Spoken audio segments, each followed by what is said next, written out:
ನಮಸ್ಕಾರ. ಮುಖ್ಯಾಂಶಗಳು. ಆರ್ಥಿಕ ಸುಸ್ಥಿತಿಗೆ ಕೇಂದ್ರದಿಂದ 8 ಅಂಶಗಳ ಪರಿಹಾರ ಸೂತ್ರ. ಸಣ್ಣ ಅತಿ ಸಣ್ಣ ಉದ್ಯಮಗಳು ಸೇರಿ ಹಲವು ಕ್ಷೇತ್ರಗಳಿಗೆ ಸಾಲ ಖಾತ್ರಿ ಯೋಜನೆ. ನಿರ್ಮಲಾ ಸೀತಾರಾಮನ್. ಜುಲೈ 19-22ರಂದು ಎಸ್ಎಸ್ಎಲ್ಸಿ ಪರೀಕ್ಷೆ. ಎಲ್ಲಾ ವಿಷಯಗಳಿಗೂ ಬಹು ಆಯ್ಕೆ ಮಾದರಿ ಪ್ರಶ್ನಾವಳಿ. ಸಚಿವ ಎಸ್ ಸುರೇಶ್ ಕುಮಾರ್. ದೇಶದಲ್ಲಿ ಮತ್ತಷ್ಟು ವೇಗ ಪಡೆದ ಕೋವಿಡ್-19 ಲಸಿಕಾ ಅಭಿಯಾನ. ಯಶಸ್ಸಿನಲ್ಲಿ ಭಾಗಿಯಾದವರಿಗೆ ಪ್ರಧಾನಿ ನರೇಂದ್ರ ಮೋದಿ ಅಭಿನಂದನೆ.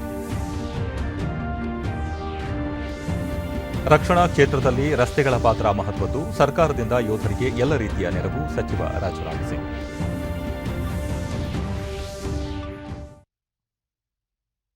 ವಾರ್ತೆಗಳ ವಿವರ. ಕೋವಿಡ್-19 ಹಿನ್ನೆಲೆಯಲ್ಲಿ ಬಾಧಿತವಾಗಿರುವ ವಲಯದ ಪುನಶ್ಚೇತನಕ್ಕೆ ಕೇಂದ್ರ ಸರ್ಕಾರ ಮುಂದಾಗಿದ್ದು, ಕೇಂದ್ರ ಹಣಕಾಸು ಸಚಿವೆ ನಿರ್ಮಲಾ ಸೀತಾರಾಮನ್ ಅವರಿಂದು 1.1 ಲಕ್ಷ ಕೋಟಿ ರೂಪಾಯಿ ಸಾಲ ಖಾತ್ರಿ ಯೋಜನೆಯನ್ನು ಪ್ರಕಟಿಸಿದ್ದಾರೆ. ನಿರ್ದಿಷ್ಟ ವೈದ್ಯಕೀಯ ಮೂಲಸೌಕರ್ಯವನ್ನು ಹೆಚ್ಚಿಸಲು ಆರೋಗ್ಯ ವಲಯಕ್ಕೆ 50,000 ಕೋಟಿ ರೂಪಾಯಿಗಳ ಯೋಜನೆಯನ್ನು ಅವರು ಪ್ರಕಟಿಸಿ 8 ಮಹಾನಗರಗಳ ಹೊರತಾದ ನಗರಗಳಲ್ಲಿ ಈ ಯೋಜನೆ ಆರೋಗ್ಯ ಮತ್ತು ವೈದ್ಯಕೀಯ ಮೂಲಸೌಕರ್ಯಗಳ ವಿಸ್ತರಣೆ ಮತ್ತು ಹೊಸ ಯೋಜನೆಗಳಿಗೆ ಅನ್ವಯವಾಗುತ್ತದೆ ಎಂದು ತಿಳಿಸಿದರು. ಇತರ ವಲಯಗಳಿಗೆ 60,000 ಕೋಟಿ ಪ್ರಕಟಿಸಿದ್ದ ಅವರು, ಇದಕ್ಕೆ ಗರಿಷ್ಠ ಬಡ್ಡಿದರ ವಾರ್ಷಿಕ $8.25 ಆಗಿರಲಿದೆ. ಈ ವಲಯಗಳಲ್ಲಿ ಖಾತ್ರಿ ರಹಿತ ಸಾಲಕ್ಕೆ ಸಾಮಾನ್ಯ ಬಡ್ಡಿದರ ಪ್ರಸ್ತುತ $10ರಿಂದ 11ರಷ್ಟಿದೆ ಎಂದು ಹೇಳಿದರು. ಇದಲ್ಲದೆ ಹೆಚ್ಚುವರಿಯಾಗಿ 1.5 ಲಕ್ಷ ಕೋಟಿ ರೂಪಾಯಿಗಳನ್ನು ತುರ್ತು ಕ್ರೆಡಿಟ್ ಲೈನ್ ಖಾತ್ರಿ ಯೋಜನೆ ಅಡಿ ನೀಡಲಾಗುತ್ತಿದೆ. ಇದನ್ನು 2020ರ ಮೇ ಆತ್ಮನಿರ್ಭರ ಭಾರತ ಪ್ಯಾಕೇಜ್ ಭಾಗವಾಗಿ ಆರಂಭಿಸಲಾಗುತ್ತಿದೆ ಎಂದು ತಿಳಿಸಿದರು. The health and medical infrastructure in all other areas, all other towns, tier 2, tier 3 will be focused. So we are not looking at the 8 metropolitan, we are looking at all others. Here the guarantee coverage will be for projects which are totally new up to 75% coverage, and projects which are only expansion will get 50% coverage. The loan which will be given will be to a maximum amount of 100 crores. This guarantee will last for 3 years, and the interest rate for this health sector is about 7.5. It's capped at 7.95%. And if the focus within this is on aspirational districts, whether it is expansion or for new projects, 75% cover is being provided, and therefore 7.95 being the interest cap, the top cap being given, considering that without this guarantee you would have had to pay 10 to 11% interest. ಸೂಕ್ಷ್ಮ ಹಣಕಾಸು ಸಂಸ್ಥೆಗಳ ಮೂಲಕ 25 ಲಕ್ಷ ಜನರಿಗೆ ಸಾಲ ಸೌಲಭ್ಯ ಒದಗಿಸಲು ಸಾಲ ಖಾತ್ರಿ ಯೋಜನೆಯಲ್ಲಿ ಅವಕಾಶ ಕಲ್ಪಿಸಲಾಗಿದೆ ಎಂದ ಅವರು, ಇದಲ್ಲದೆ ಪ್ರವಾಸೋದ್ಯಮವನ್ನು ಪುನಶ್ಚೇತನಗೊಳಿಸಲು 11,000ಕ್ಕೂ ಅಧಿಕ ನೋಂದಾಯಿತ ಪ್ರವಾಸಿ ಮಾರ್ಗದರ್ಶಿಗಳು ಮತ್ತು ಪ್ರವಾಸೋದ್ಯಮ ಬಾಧ್ಯಸ್ಥರಿಗೆ ಆರ್ಥಿಕ ಬೆಂಬಲ ನೀಡಲಾಗುತ್ತಿದೆ ಎಂದು ನಿರ್ಮಲಾ ಸೀತಾರಾಮನ್ ವಿವರಿಸಿದರು. 5 ಲಕ್ಷ ಪ್ರವಾಸಿಗರಿಗೆ ಉಚಿತ ಪ್ರವಾಸಿ ವೀಸಾ ನೀಡುವ ಕುರಿತಂತೆ ಪ್ರಸ್ತಾಪಿಸಿದ ಅವರು, 10.93 ದಶಲಕ್ಷ ವಿದೇಶಿ ಪ್ರವಾಸಿಗರು 2019ರಲ್ಲಿ ಭಾರತಕ್ಕೆ ಭೇಟಿ ನೀಡಿದರು.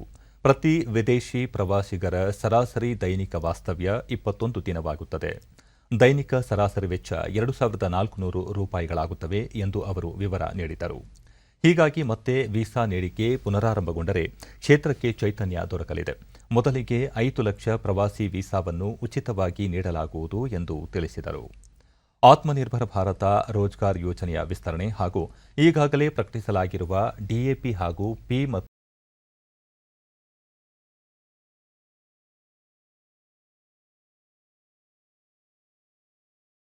ಕೇಂದ್ರ ಹಣಕಾಸು ಖಾತೆ ರಾಜ್ಯ ಸಚಿವ ಅನುರಾಗ್ ಸಿಂಗ್ ಠಾಕೂರ್ ಮತ್ತಿತರರು ಉಪಸ್ಥಿತರಿದ್ದರು.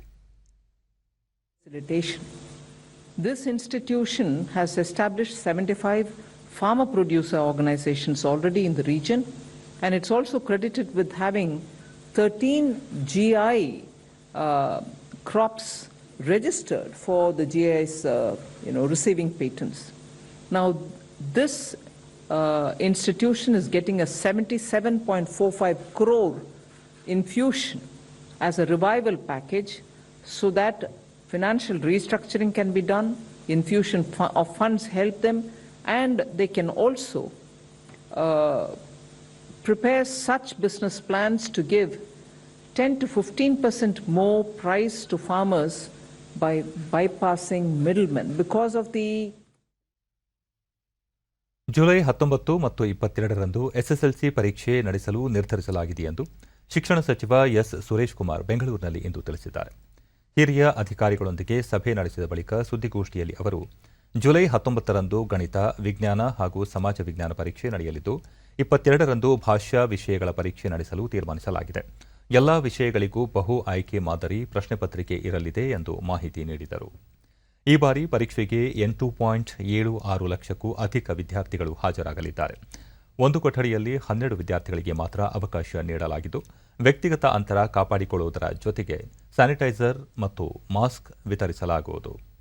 ಜೂನ್ 30ರಂದು ಪ್ರವೇಶ ಪತ್ರಗಳನ್ನು ಆಯಾ ಶಾಲೆಗಳಿಗೆ ರವಾನಿಸಲಾಗುವುದು ಎಂದು ತಿಳಿಸಿದರು. ನಾವು ಮಾಸ್ಕ್ ಕೂಡ ಕೊಡ್ತೀವಿ, ಮತ್ತೆ 2 ದಿವಸ ಎಕ್ಸಾಮಿನೇಷನ್ ದಿವಸ ಪರೀಕ್ಷಾ ಕೇಂದ್ರದಲ್ಲಿ ಇದ್ದು ಸ್ಯಾನಿಟೈಸ್ ಮಾಡೋದು, ಅವರ ಸೋಷಿಯಲ್ ಡಿಸ್ಟೆನ್ಸ್ ಮೇಂಟೈನ್ ಮಾಡಿಸೋದು, ಅವರಲ್ಲಿ ಆತ್ಮಸ್ಥೈರ್ಯ ತುಂಬಿಸ ಕಾರ್ಯ ಮಾಡ್ತೀವಿ ಅಂತ ಬಂದಿದ್ದಾರೆ. ಎಲ್ಲಾ ಕೇಂದ್ರಗಳಲ್ಲಿ ಆಶಾ ಕಾರ್ಯಕರ್ತೆಯರು ಅಥವಾ ಪ್ಯಾರಾಮೆಡಿಕಲ್ ಸ್ಟಾಫ್ ಅವರು ಕೂಡ ಇರ್ತಾರೆ. ಜೊತೆಗೆ ಪೊಲೀಸ್ ಅಧಿಕಾರಿಗಳಿಗೆ ಹೇಳಿದ್ದೀವಿ,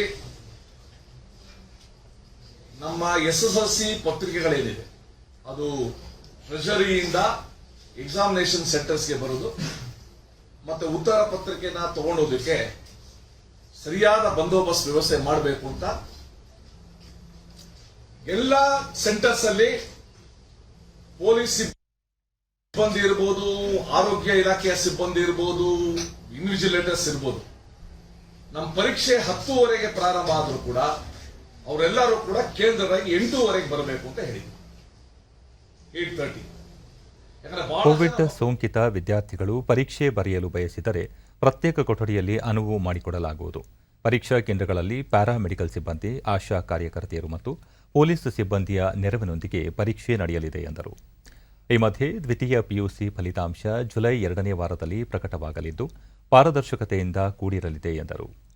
ಸರ್ಕಾರಿ ಶಾಲೆಗಳಲ್ಲಿ ಆನ್ಲೈನ್ ತರಗತಿಗಳನ್ನು ಆರಂಭಿಸಲು ನಿರ್ಧರಿಸಲಾಗಿದ್ದು, ಮೊದಲ ಹಂತದಲ್ಲಿ ಜುಲೈ 1ರಿಂದ 8, 9 ಮತ್ತು 10ನೇ ತರಗತಿಗಳಿಗೆ ಪಠ್ಯ ಬೋಧನೆ ಪ್ರಾರಂಭವಾಗಲಿದೆ. ಜೊತೆಗೆ ದೂರದರ್ಶನದ ಚಂದನ ವಾಹಿನಿಯ ಮೂಲಕವೂ ಎಲ್ಲ ತರಗತಿಗಳ ಪಾಠ ಜುಲೈ 1ರಿಂದ ಆರಂಭಿಸಲು ನಿರ್ಧರಿಸಲಾಗಿದೆ. ಜೊತೆಗೆ ದೀಕ್ಷಾ ಪೋರ್ಟಲ್ನಲ್ಲಿ ಎಲ್ಲ ತರಗತಿಗಳ ವಿಡಿಯೋ, ಆಡಿಯೋ ವಿದ್ಯಾರ್ಥಿಗಳಿಗೆ ಲಭ್ಯವಿರಲಿದೆ ಎಂದು ತಿಳಿಸಿದರು. ಸುದ್ದಿಗಾರರ ಪ್ರಶ್ನೆಯೊಂದಕ್ಕೆ ಉತ್ತರಿಸಿದ ಅವರು, ಶಾಲೆಗಳನ್ನು ಆರಂಭಿಸುವ ಕುರಿತು ಟಾಸ್ಕ್ ಫೋರ್ಸ್ ರಚಿಸಲಾಗಿದೆ. ಸಮಿತಿ ವರದಿಯನ್ನು ಆಧರಿಸಿ ಮುಂದಿನ ನಿರ್ಧಾರ ಪ್ರಕಟಿಸಲಾಗುವುದು ಎಂದರು. ನಾವು ಉಳಿದ ತರಗತಿಗಳಿಗೂ ಕೂಡ ನಾವು ಮಾಡ್ತೀವಿ. ಜುಲೈ 1ನೇ ತಾರೀಕಿಂದ ಅದರ ವೇಳಾಪಟ್ಟಿನ ಎಲ್ಲ ಪತ್ರಿಕೆಗಳ ಮೂಲಕ, ಮಾಧ್ಯಮಗಳ ಮೂಲಕ ತಿಳಿಸ್ತೀವಿ ನಾವು. ಅಂಡ್ ಕಳೆದ ವರ್ಷದ ಚಂದನ ವಾಹಿನಿಯ ಪಾಠಗಳು ಎಲ್ಲರ ಮೆಚ್ಚುಗೆನ ಪಡೆದಿದೆ. ಬಹಳ ಚೆನ್ನಾಗಿ ಬಂತದ್ದು ಪಾಠಗಳು ಅಂತ. ಅಂಡ್ ಹೋದ ಸಲ ಇಲ್ಲದೆ ಇರೋ ಈ ಸಲ ಅಡಿಷನ್ ಅಂದ್ರೆ ಇಂಗ್ಲಿಷ್ ಮೀಡಿಯಂ ಅಲ್ಲೂ ಕೂಡ ನಾವು ಪಾಠಗಳನ್ನ ಮಾಡ್ತೀವಿ.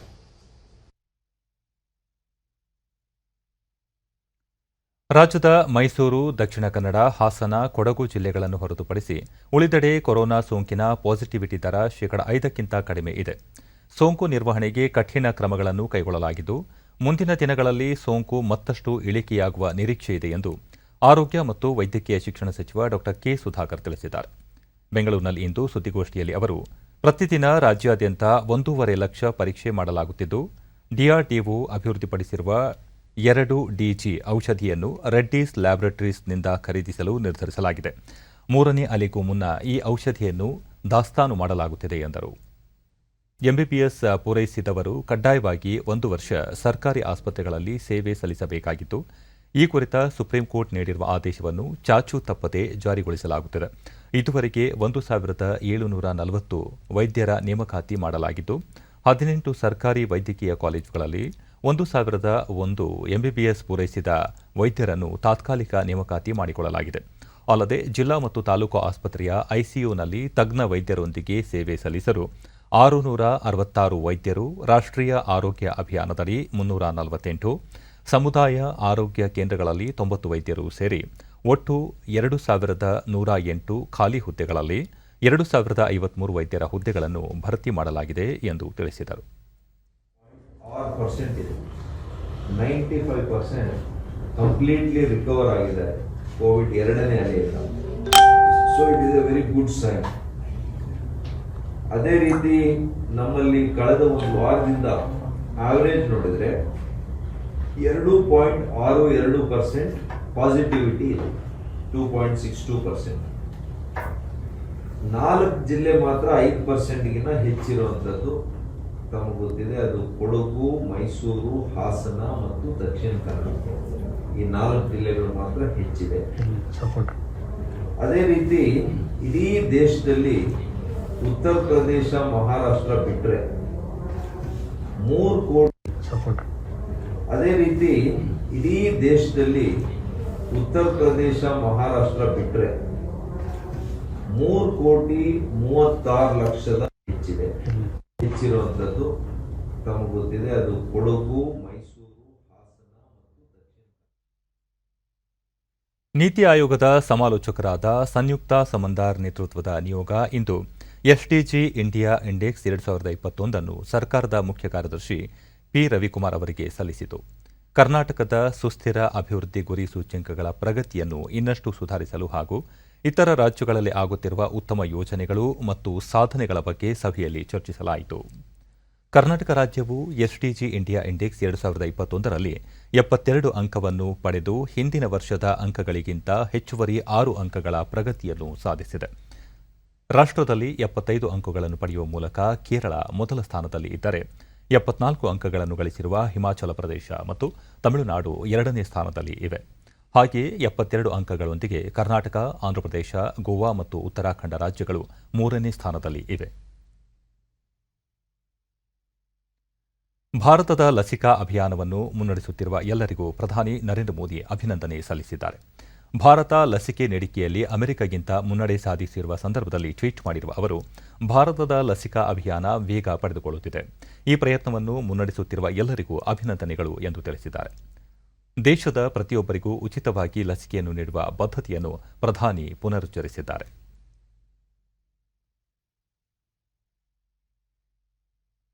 ಕೋವಿಡ್-19 ಸೋಂಕಿನ ವಿರುದ್ಧ ಲಸಿಕೆ ಡೋಸ್ ನೀಡಿಕೆಯಲ್ಲಿ ಭಾರತ ಇಂದು ಮತ್ತೊಂದು ಮಹತ್ವದ ಮೈಲಿಗಲ್ಲು ಸಾಧಿಸಿದ್ದು, ಅಮೆರಿಕ ದೇಶಕ್ಕಿಂತಲೂ ಉತ್ತಮ ಹಾಗೂ ಐತಿಹಾಸಿಕ ಸಾಧನೆ ಮಾಡಿದೆ ಎಂದು ಕೇಂದ್ರ ಆರೋಗ್ಯ ಮತ್ತು ಕುಟುಂಬ ಕಲ್ಯಾಣ ಸಚಿವ ಡಾ ಹರ್ಷವರ್ಧನ್ ತಿಳಿಸಿದ್ದಾರೆ.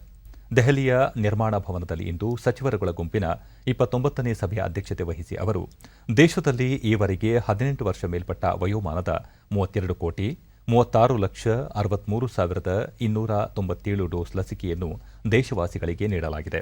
ಈ ಮೂಲಕ ಅಮೆರಿಕವನ್ನು ಹಿಂದೆ ತಳ್ಳಿ ಮುಂದೆ ಸಾಗಿದೆ ಎಂದು ತಿಳಿಸಿದರು. ಅಮೆರಿಕದಲ್ಲಿ ಡಿಸೆಂಬರ್ 14ರಂದು ಲಸಿಕೆ ನೀಡಿಕೆ ಆರಂಭಿಸಲಾದರೆ ಭಾರತದಲ್ಲಿ ಜನವರಿ 16ರಂದು ಆರಂಭಿಸಲಾಯಿತು. ಈವರೆಗೆ ಅಮೆರಿಕ 32,33,27,328 ಲಸಿಕೆ ಡೋಸ್ ನೀಡಿದೆ. ಆದರೆ ಭಾರತ ಅಮೆರಿಕವನ್ನು ಮೀರಿ ಮುಂದೆ ಸಾಗಿದೆ ಎಂದರು.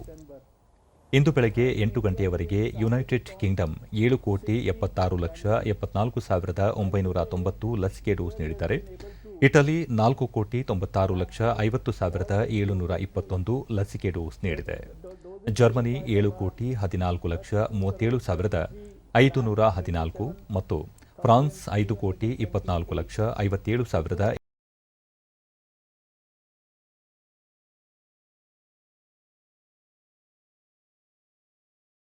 76.79 ಆಗಿದೆ.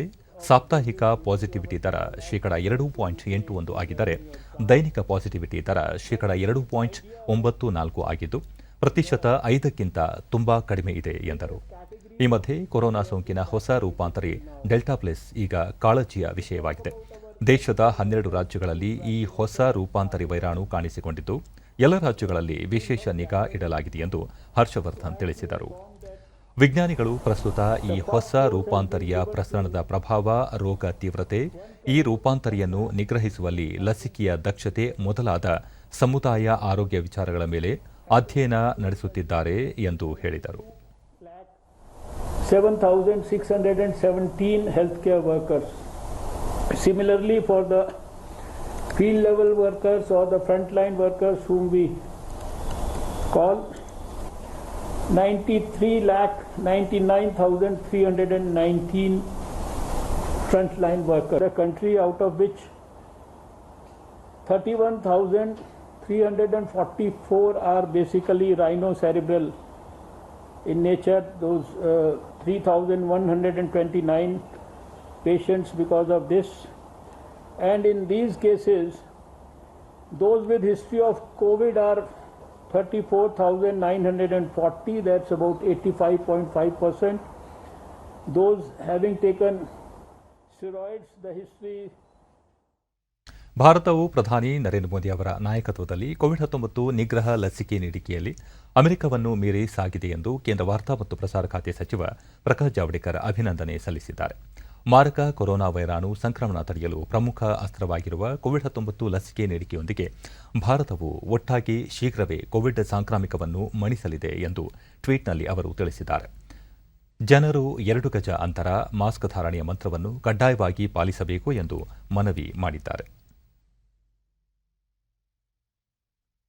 ಜಗತ್ತನ್ನೇ ಕಾಡುತ್ತಿರುವ ಕೋವಿಡ್-19 ನಿಗ್ರಹಕ್ಕೆ ಭಾರತದ ಪ್ರಯತ್ನ ಮುಂದುವರೆದಿದ್ದು, ರಕ್ಷಣಾ ಸಂಶೋಧನೆ ಮತ್ತು ಅಭಿವೃದ್ಧಿ ಸಂಸ್ಥೆ ಡಿಆರ್ಡಿಒ ಡಾ ರೆಡ್ಡಿ ಲ್ಯಾಬೊರೇಟರೀಸ್ ಸಹಯೋಗದಲ್ಲಿ ಅಭಿವೃದ್ಧಿಪಡಿಸಿರುವ ಕೋವಿಡ್-19 ಔಷಧ 2 ಡಿಯಾಕ್ಸಿ ಡಿ ಗ್ಲೂಕೋಸ್ ಅಂದರೆ 2DG ಈಗ ವಾಣಿಜ್ಯಾತ್ಮಕವಾಗಿಯೂ ಲಭ್ಯವಾಗಿದೆ. ದೇಶಾದ್ಯಂತ ಪ್ರಮುಖ ಸರ್ಕಾರಿ ಆಸ್ಪತ್ರೆಗಳಿಗೆ ಈ ಔಷಧಿಯನ್ನು ಪೂರೈಕೆ ಮಾಡುವುದಾಗಿ ಪ್ರಕಟಿಸಿರುವ ಡಾ ರೆಡ್ಡೀಸ್ ಲ್ಯಾಬ್ ಪ್ರಥಮ ಹಂತದಲ್ಲಿ ಮಹಾನಗರಗಳು ಮತ್ತು ಮೊದಲ ಹಂತದ ನಗರಗಳ ಆಸ್ಪತ್ರೆಗಳಿಗೆ, ನಂತರ ಹಂತ ಹಂತವಾಗಿ ಇಡೀ ದೇಶದ ಆಸ್ಪತ್ರೆಗಳಿಗೆ ಈ ಔಷಧಿ ಒದಗಿಸುವುದಾಗಿ ತಿಳಿಸಿದೆ. ಈ ಔಷಧಿಗೆ ₹990 ದರ ನಿಗದಿ ಮಾಡಲಾಗಿದ್ದು, ಇದನ್ನು ಆಸ್ಪತ್ರೆಗಳಲ್ಲಿ ದಾಖಲಾದ ಮತ್ತು ಗಂಭೀರ ಸ್ವರೂಪದಲ್ಲಿರುವ ಕೋವಿಡ್ ಸೋಂಕಿತರಿಗೆ ಪೂರಕ ಚಿಕಿತ್ಸೆಯಾಗಿ ನೀಡಲಾಗುತ್ತದೆ. ಕಳೆದ ಮೇ ತಿಂಗಳಲ್ಲಿ ಈ ಔಷಧದ ತುರ್ತು ಬಳಕೆಗೆ ಭಾರತೀಯ ಔಷಧ ಮಹಾ ನಿರ್ದೇಶಕರ ಕಾರ್ಯಾಲಯ ಡಿಸಿಜಿಐ ಅನುಮೋದನೆ ದೊರೆತಿತ್ತು. 3 ದಿನಗಳ ಲಡಾಖ್ ಪ್ರವಾಸದಲ್ಲಿರುವ ರಕ್ಷಣಾ ಸಚಿವ ರಾಜನಾಥ್ ಸಿಂಗ್ ಅವರಿಂದು ಪೂರ್ವ ಲಡಾಖ್ನ ಕುಂಗ್ಯಾಮ್ ಗ್ರಾಮದಲ್ಲಿ ವರ್ಚುವಲ್ ಮೂಲಕ ಗಡಿ ರಸ್ತೆ ಸಂಸ್ಥೆ ಬಿಆರ್ಒ ಅತ್ಯಾಧುನಿಕ ತಂತ್ರಜ್ಞಾನ ಬಳಸಿ ದೇಶಾದ್ಯಂತ 8 ರಾಜ್ಯಗಳಲ್ಲಿ ನಿರ್ಮಿಸಿರುವ 63 ಸೇತುವೆ, ರಸ್ತೆಗಳನ್ನು ಏಕಕಾಲದಲ್ಲಿ ಉದ್ಘಾಟಿಸಿದರು.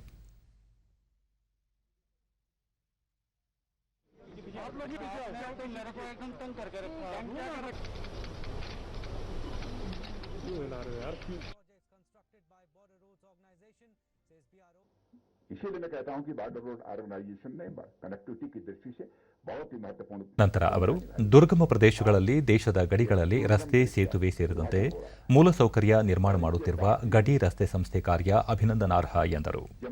ಭಾರತ ಸ್ವಾತಂತ್ರ್ಯದ 75ನೇ ವರ್ಷದ ಅಂಗವಾಗಿ ಅಮೃತ ಮಹೋತ್ಸವ ಆಚರಿಸುತ್ತಿರುವಾಗ 75 ಅಭಿವೃದ್ಧಿ ಕಾರ್ಯದ ಗುರಿ ಹಾಕಿಕೊಳ್ಳಲಾಗಿತ್ತು.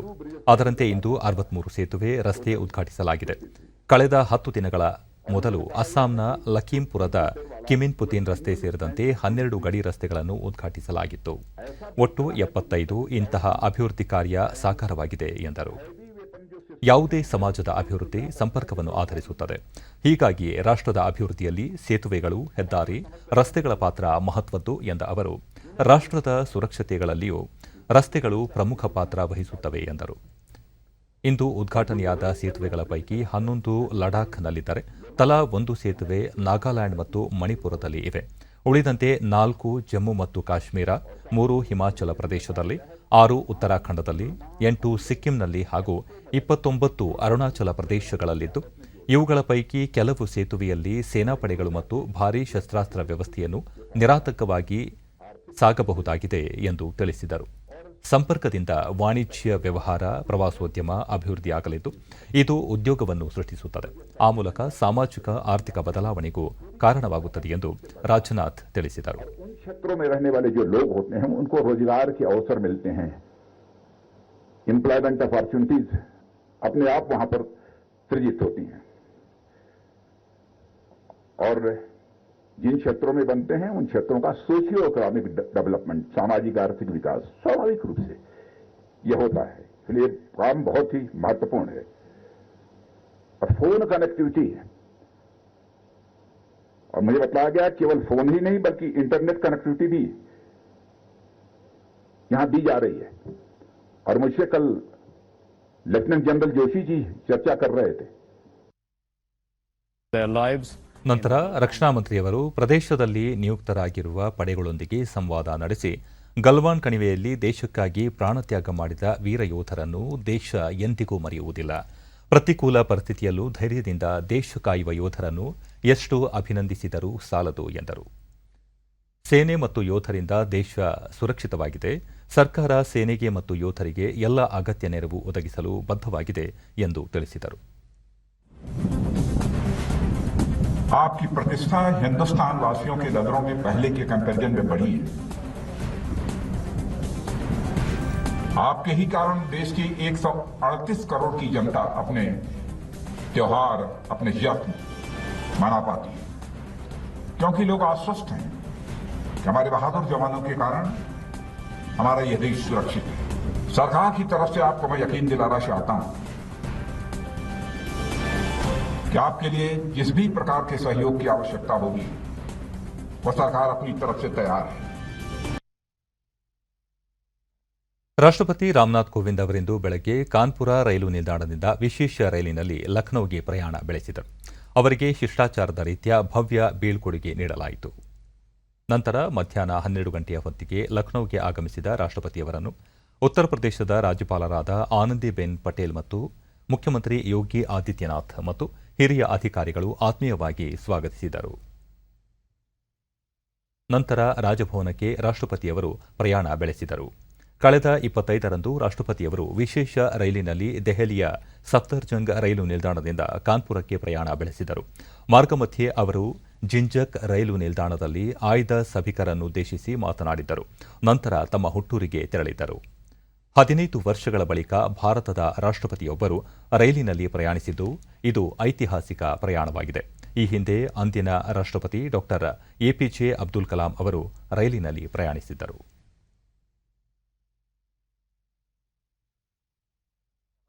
लंबे अरसे के बाद कोई राष्ट्रपति ट्रेन से आया हुआ है और उस ट्रेन की कानपुर से फिर यहाँ ದೇಶದಲ್ಲಿ ಕಳೆದ 24 ಗಂಟೆಗಳಲ್ಲಿ 46,148 ಹೊಸ ಕೊರೋನಾ ಸೋಂಕು ಪ್ರಕರಣಗಳು ದಾಖಲಾಗಿದೆ. ಇದರೊಂದಿಗೆ ಒಟ್ಟು ಸೋಂಕಿತರ ಸಂಖ್ಯೆ 3,2,79,331ಕ್ಕೆ ಏರಿಕೆಯಾಗಿದೆ. ಇದೇ ಅವಧಿಯಲ್ಲಿ 58,578 ಸೋಂಕಿತರು ವಿವಿಧ ಆಸ್ಪತ್ರೆಗಳಿಂದ ಬಿಡುಗಡೆಯಾಗಿದ್ದಾರೆ. ಇದರೊಂದಿಗೆ ಒಟ್ಟಾರೆ ಗುಣಮುಖರಾದವರ ಸಂಖ್ಯೆ 2,93,09,607ಕ್ಕೆ ಹೆಚ್ಚಳವಾಗಿದೆ. ಚೇತರಿಕೆ ಪ್ರಮಾಣ ಶೇಕಡ 96.80 ಏರಿಕೆಯಾಗಿದೆ. ಒಟ್ಟು 5,72,994 ಸಕ್ರಿಯ ಪ್ರಕರಣಗಳು ಇವೆ. ಈ ಪ್ರಮಾಣ ಶೇಕಡ 1.94ರಷ್ಟಿದೆ. 979 ಸೋಂಕಿತರು ಮೃತಪಟ್ಟಿದ್ದು ಈವರೆಗೆ ಒಟ್ಟು 3,96,730 ಮಂದಿ ಸಾವಿಗೀಡಾಗಿದ್ದಾರೆ. ಇದು ಶೇಕಡ 1.31ರಷ್ಟಿದೆ. ಬೆಂಗಳೂರು ಮಹಾನಗರ ಪಾಲಿಕೆ ವ್ಯಾಪ್ತಿಯಲ್ಲಿ ಮುಂದಿನ ದಿನಗಳಲ್ಲಿ ಮತ್ತಷ್ಟು ಪರಿಣಾಮಕಾರಿಯಾಗಿ ಕೊರೋನಾ ಲಸಿಕಾ ಅಭಿಯಾನ ಮುಂದುವರಿಸಲಾಗುವುದು ಎಂದು ಪಾಲಿಕೆ ಆಯುಕ್ತ ಗೌರವ್ ಗುಪ್ತಾ ಇಂದು ತಿಳಿಸಿದ್ದಾರೆ. ಸುದ್ದಿಗಾರರೊಂದಿಗೆ ಅವರು ನಗರದಲ್ಲಿ 45 ವರ್ಷ ಮೇಲ್ಪಟ್ಟ ಶೇಕಡ 50ರಷ್ಟು ಜನ ಈಗಾಗಲೇ ಲಸಿಕೆ ಪಡೆದುಕೊಂಡಿದ್ದಾರೆ. ಇತರರಿಗೂ ಲಸಿಕೆ ನೀಡಲು ಕ್ರಮ ಕೈಗೊಳ್ಳಲಾಗಿದೆ.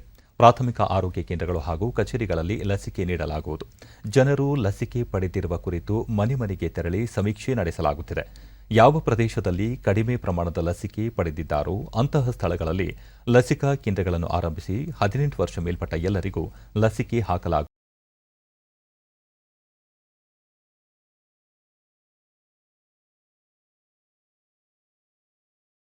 ಆ ದಿಕ್ಕಿನಲ್ಲಿ ಎಲ್ಲ ಕಡೆ ನಮ್ಮಲ್ಲಿ ತಮಗೆ ಗೊತ್ತಿರುವ ಹಾಗೆ ಒಂದು ಪ್ರಾಥಮಿಕ ಆರೋಗ್ಯ ಕೇಂದ್ರದಲ್ಲಿ 45 ವಯಸ್ಸು ಮೇಲಿನವರು ಯಾರಿದ್ರು ಅವರ ಸಲುವಾಗಿ ನಾವು ಪ್ರತ್ಯೇಕವಾಗಿ ಒಂದು ಕ್ಯಾಂಪನ್ನು ನಡೆಸ್ತಾ ಇದ್ದೀವಿ. ಒಂದು ನಮ್ಮ ಪ್ರಾಥಮಿಕ ಆರೋಗ್ಯ ಕೇಂದ್ರಗಳಲ್ಲಿ ಕೆಲವು ವಾರ್ಡ್ಗಳಲ್ಲಿ ಪ್ರಾಥಮಿಕ ಆರೋಗ್ಯ ಕೇಂದ್ರ ಇಲ್ಲ, ಅಲ್ಲಿ ಓಪನ್ ಜಾಗದಲ್ಲಿ ಕೂಡ ನಡೆಸ್ತಾ ಇದ್ದೀವಿ.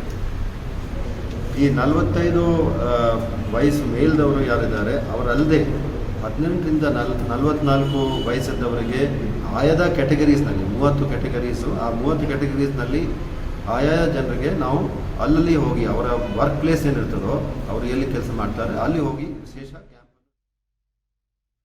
ರಕ್ಷಣಾ ಸಂಶೋಧನೆ ಮತ್ತು ಅಭಿವೃದ್ಧಿ ಸಂಸ್ಥೆ ಡಿಆರ್ಡಿಒ ಇಂದು ಒಡಿಶಾ ಕಡಲ ತೀರದ ಬಾಲ್ಸೂರ್ನಲ್ಲಿ ಹೊಸ ಪೀಳಿಗೆಯ ಪರಮಾಣು ಸಿಡಿತಲೆ ಹೊತ್ತೊಯ್ಯಬಲ್ಲ ಖಂಡಾಂತರ ಕ್ಷಿಪಣಿ ಅಗ್ನಿ-ಪಿಯ ಯಶಸ್ವಿ ಪರೀಕ್ಷಾರ್ಥ ಪ್ರಯೋಗ ನಡೆಸಿದೆ.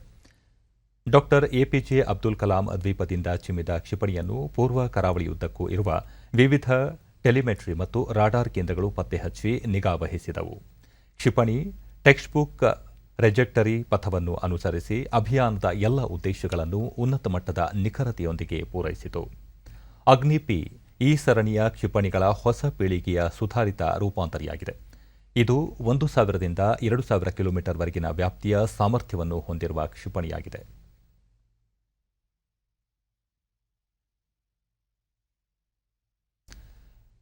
ಹಿಮಾಲಯದ ಪವಿತ್ರ ಗುಹಾಂತರ ದೇವಾಲಯ ಅಮರನಾಥ ಯಾತ್ರೆ ಇಂದಿನಿಂದ ಆರಂಭವಾಗಿದ್ದು, ಜಮ್ಮು ಮತ್ತು ಕಾಶ್ಮೀರ ಕೇಂದ್ರಾಡಳಿತ ಪ್ರದೇಶದ ಲೆಫ್ಟಿನೆಂಟ್ ಗವರ್ನರ್ ಮನೋಜ್ ಸಿನ್ಹಾ ಅಮರನಾಥನಿಗೆ ವಿಶೇಷ ಪೂಜೆ ನೆರವೇರಿಸಿದರು. ಗಣಪತಿ, ಪಾರ್ವತಿ ಮತ್ತು ಹಿಮಲಿಂಗ ದರ್ಶನ ಪಡೆದ ಅವರು ಸ್ವಯಂ ದೇವರಿಗೆ ಪುಷ್ಪಾರ್ಚನೆ ಮತ್ತು ಆರತಿ ಮಾಡಿದರು. ಕೊರೋನಾ ಹಿನ್ನೆಲೆಯಲ್ಲಿ ಈ ಬಾರಿ ಯಾತ್ರಾರ್ಥಿಗಳಿಗೆ ಹಿಮಲಿಂಗ ದರ್ಶನಕ್ಕೆ ಅವಕಾಶ ನೀಡಲಾಗಿಲ್ಲ. ಆದರೆ ದೇವಾಲಯ ಮಂಡಳಿ ವರ್ಚುವಲ್ ಮೂಲಕ ದೇವರ ನೇರ ದರ್ಶನಕ್ಕೆ ವ್ಯವಸ್ಥೆ ಮಾಡಿದೆ. ದೇವಾಲಯದ ಎಲ್ಲ ಸಾಂಪ್ರದಾಯಿಕ ಧಾರ್ಮಿಕ ಆಚರಣೆಗಳು ಈ ಹಿಂದಿನಂತೆ ಮುಂದುವರಿಯುತ್ತವೆ.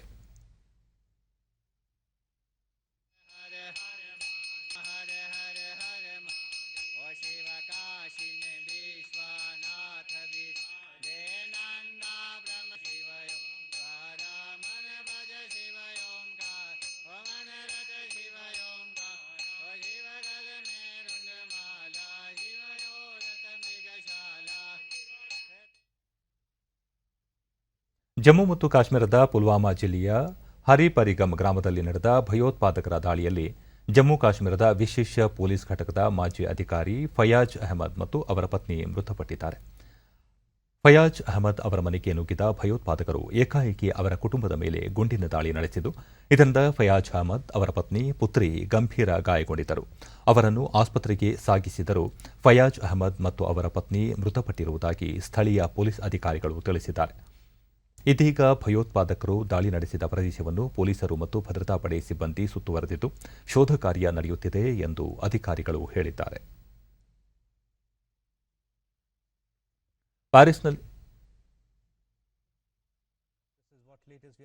ಪ್ಯಾರಿಸ್ನಲ್ಲಿ ನಡೆಯುತ್ತಿರುವ ಆರ್ಚರಿ ವಿಶ್ವಕಪ್ ಸ್ಟೇಜ್ 3ರಲ್ಲಿ ಭಾರತದ ತಾರಾ ಆರ್ಚರಿ ಪಟು ದೀಪಿಕಾ ಕುಮಾರಿ 3 ಚಿನ್ನದ ಪದಕಗಳನ್ನು ಗೆದ್ದಿದ್ದಾರೆ. ಮಹಿಳೆಯರ ವೈಯಕ್ತಿಕ ರಿಕರ್ವ್ ವಿಭಾಗದ ಫೈನಲ್ನಲ್ಲಿ ದೀಪಿಕಾ ಕುಮಾರಿ ರಷ್ಯಾದ ಯೆಲೆನಾ ಒಸಿಪೋವಾ ವಿರುದ್ಧ 6-0 ನೇರ ಅಂತರದಲ್ಲಿ ಗೆದ್ದು ಚಿನ್ನದ ಪದಕ ಪಡೆದರೆ, ಮಹಿಳೆಯರ ರಿಕರ್ವ್ ವಿಭಾಗದಲ್ಲಿ ದೀಪಿಕಾ, ಕೋಮಲಿಕಾ ಬ್ಯಾರಿ ಮತ್ತು ಅಂಕಿತಾ ಬಕ್ಕಾಟ್ ಅವರನ್ನೊಳಗೊಂಡ ತಂಡ ಮೆಕ್ಸಿಕೋ ತಂಡವನ್ನು 5-1 ಅಂತರದಲ್ಲಿ ಸೋಲಿಸಿ ಚಿನ್ನ ಗೆದ್ದಿತು. ಮತ್ತೊಂದೆಡೆ ಮಿಶ್ರ ವಿಭಾಗದಲ್ಲಿ ದೀಪಿಕಾ ಕುಮಾರಿ ತಮ್ಮ ಪತಿ ಅತನು ದಾಸ್ ಅವರ ಜೊತೆ ಸೇರಿ ನೆದರ್ಲೆಂಡ್ ತಂಡವನ್ನು 5-3 ಅಂತರದಲ್ಲಿ ಸೋಲಿಸಿ ಚಿನ್ನದ ಪದಕ ಗಳಿಸಿದರು. ಇದಕ್ಕೂ ಮೊದಲು ಪುರುಷರ ಕಾಂಪೌಂಡ್ ವಿಭಾಗದಲ್ಲಿ ಭಾರತದ ಅಭಿಷೇಕ್ ವರ್ಮಾ ಅಮೆರಿಕದ ಕ್ರಿಸ್ ಶಾಫ್ ಅವರನ್ನು ಮಣಿಸಿ ಚಿನ್ನದ ಪದಕ ಗೆದ್ದು ವರ್ಷಾಂತ್ಯದಲ್ಲಿ ನಡೆಯಲಿರುವ ವಿಶ್ವಕಪ್ ಫೈನಲ್ಗೆ ಅರ್ಹತೆ ಪಡೆದಿದ್ದಾರೆ. ಕೊನೆಯಲ್ಲಿ ಮತ್ತೊಮ್ಮೆ ಮುಖ್ಯಾಂಶಗಳು. ಆರ್ಥಿಕ ಸುಸ್ಥಿತಿಗೆ ಕೇಂದ್ರದಿಂದ 8 ಅಂಶಗಳ ಪರಿಹಾರ ಸೂತ್ರ, ಸಣ್ಣ ಅತಿ ಸಣ್ಣ ಉದ್ಯಮಗಳು ಸೇರಿ ಹಲವು ಕ್ಷೇತ್ರಗಳಿಗೆ ಸಾಲ ಖಾತ್ರಿ ಯೋಜನೆ, ನಿರ್ಮಲಾ ಸೀತಾರಾಮನ್. ಜುಲೈ 19-22ರಂದು ಎಸ್ಎಸ್ಎಲ್ಸಿ ಪರೀಕ್ಷೆ, ಎಲ್ಲಾ ವಿಷಯಗಳಿಗೂ ಬಹು ಆಯ್ಕೆ ಮಾದರಿ ಪ್ರಶ್ನಾವಳಿ, ಸಚಿವ ಎಸ್ ಸುರೇಶ್. ದೇಶದಲ್ಲಿ ಮತ್ತಷ್ಟು ವೇಗ ಪಡೆದ ಕೋವಿಡ್-19 ಲಸಿಕಾ ಅಭಿಯಾನ, ಯಶಸ್ಸಿನಲ್ಲಿ ಭಾಗಿಯಾದವರಿಗೆ ಪ್ರಧಾನಿ ನರೇಂದ್ರ ಮೋದಿ ಅಭಿನಂದನೆ. ರಕ್ಷಣಾ ಕ್ಷೇತ್ರದಲ್ಲಿ ರಸ್ತೆಗಳ ಪಾತ್ರ ಮಹತ್ವದ್ದು, ಸರ್ಕಾರದಿಂದ ಯೋಧರಿಗೆ ಎಲ್ಲ ರೀತಿಯ ನೆರವು, ಸಚಿವ ರಾಜನಾಥ್. ನಮ್ಮ ವಾರ್ತಾ ಪ್ರಸಾರವನ್ನು ನೀವು ಡಿಡಿ ಚಂದನ ನ್ಯೂಸ್ ಯೂಟ್ಯೂಬ್ ಚಾನೆಲ್ನಲ್ಲೂ ವೀಕ್ಷಿಸಬಹುದು. ವೀಕ್ಷಕರೇ, ಈಗ ನಾನು ಸ್ಟುಡಿಯೋದಿಂದ ತೆರಳುತ್ತಿರುವ ಕಾರಣ ಮಾಸ್ಕ್ ಧರಿಸುತ್ತಿದ್ದೇನೆ. ನೀವು ಸಹ ಮನೆಯಿಂದ ಹೊರ ಹೋಗುವ ಮುನ್ನ ಸರಿಯಾದ ಕ್ರಮದಲ್ಲಿ ತಪ್ಪದೇ ಮಾಸ್ಕ್ ಧರಿಸಿ. ವ್ಯಕ್ತಿಗತ ಅಂತರ ಕಾಪಾಡಿಕೊಳ್ಳುವುದರೊಂದಿಗೆ ನೀವು ಸುರಕ್ಷಿತವಾಗಿರಿ, ನಿಮ್ಮವರನ್ನು ಸುರಕ್ಷಿತವಾಗಿ ಇರಿಸಿ. ನೈರ್ಮಲ್ಯಕ್ಕೆ ಆದ್ಯತೆ ನೀಡುವುದರ ಜೊತೆಗೆ ಸೋಂಕು ತಡೆಗೆ ಕೋವಿಡ್-19 ಲಸಿಕೆ ಪಡೆಯುವುದು ಅಗತ್ಯ. ನಮ್ಮ ಮುಂದಿನ ವಾರ್ತಾ ಪ್ರಸಾರ ಸಂಜೆ 7 ಗಂಟೆಗೆ. ನಮಸ್ಕಾರ.